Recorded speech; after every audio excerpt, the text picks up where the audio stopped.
మునుగోడు ఉప ఎన్నిక ఫలితం రాష్ట్ర రాజకీయాలను సమూలంగా మార్చబోతుందని బీజేపీ రాష్ట్ర అధ్యక్షుడు బండి సంజయ్ జోస్యం చెప్పారు.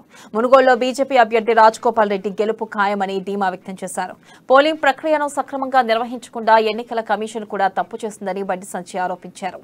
ఓటు హక్కు వినియోగించుకుని ఇతరులకు ఆదర్శంగా నిలిచిన మునుగోడు యువతకు కృతజ్ఞతలు తెలిపారు.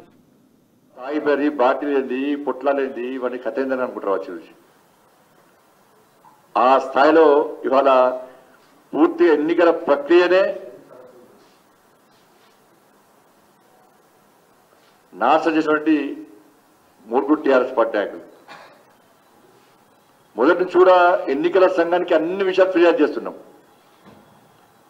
కానీ ఎన్నికల సంఘం, ఎన్నికల కమిషనర్ పూర్తిగా కేసీఆర్ జేబు మనిషిగా మారిపోయాడు.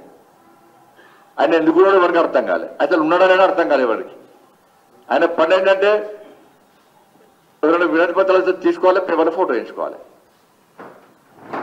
ఆయన అంతా చేసింది ఏం లేదు. ఆయన చేసి